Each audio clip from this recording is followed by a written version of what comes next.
Mumbai east west मंडळी, Mumbai east west म्हणजे मुंबई आणि आसपासच्या महानगरांचं स्वतःचं असं हक्काचं बुलेटिन. सुरुवात करूया या बुलेटिनला हेडलाईन्सनी किंबहुना मोठ्या बातमीनं. मंडळी, आखाती युद्धामुळे बाधित झालेल्या गॅस सिलेंडरच्या पुरवठ्याचा परिणाम आता रेल्वेच्या कॅटरिंग सर्व्हिसवरही जाणवू लागलाय. भारतीय रेल्वेची उपकंपनी असलेल्या IRCTCच्या किचनमध्येही व्यावसायिक सिलेंडरचा तुटवडा निर्माण झालाय.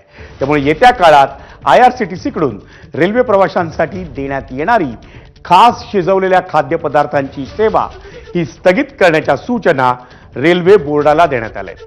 कुर्ला, शिवडी, पनवेल, वलसाड, चेंबूर, बोरिवली आणि पवई या 7 ठिकाणी IRCTCची क्लस्टर किचन्स आहेत. आज या 7ही किचन्समधून प्रवाशांना फक्त रेडी टू ईट म्हणजे तयार खाद्यपदार्थ देण्यात आले.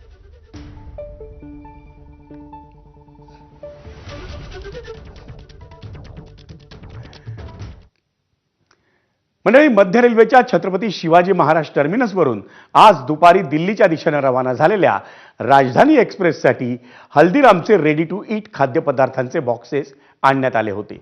ते बॉक्सेस राजधानीच्या पॅन्ट्री कारमध्ये ठेवण्यात येत असतानाच आमचा प्रतिनिधी अक्षय भाटकरनं त्याचा आढावा घेतला. तो आढावा.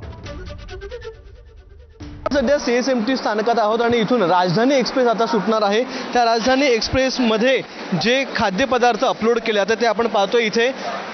खरं म्हणजे IRCTCचं जे बेस किचन आहे किंवा क्लस्टर किचन आहे त्याच्यामध्ये अन्न बनवलं जात नाही. त्याच्यामुळेच आजच्या या राजधानी एक्सप्रेसमध्ये आपण पाहताय की हल्दीरामचं हे तयार असलेलं खाणं जेवण जे आहे ते इथे सर्व केलं जातं आहे. रेडी टू सर्व किंवा रेडी टू ईट अशा प्रकारचं जेवण आहे. म्हणजे हे जे जेवण आहे त्याच्यामध्ये पाणी टाकायचं, गरम पाणी टाकायचं आणि त्याच्यानंतर ते जेवण तयार होतं आणि तेच जेवण जे आहे ते आज प्रवाशांना दिलं जाणार आहे. अशा प्रकारे सगळे बॉक्सेस जे आहेत ते सध्या भरले जात आहेत. आपण पाहताय संपूर्ण या स्टेशनवर इथे अशाच प्रकारे रेडी टू ईट हे जेवण जे आहे ते सर्व केलं जाणार आहे. यामध्ये स्नॅक्स देखील आहे, नाश्ता देखील आहे आणि नाश्त्यांबरोबर इतर ज्या गोष्टी म्हणजे मुख्यतः जे जेवण आहे पराठे असतील किंवा पराठ्यांबरोबर बिर्याणी असेल हे सगळंच. आता हे बघा, हे पोहे आहेत हल्दीरामचे, हे देखील याच्यामध्ये गरम पाणी टाकायचं आणि ते पोहे जे आहेत ते सर्व केले जाणार आहेत. अशा प्रकारे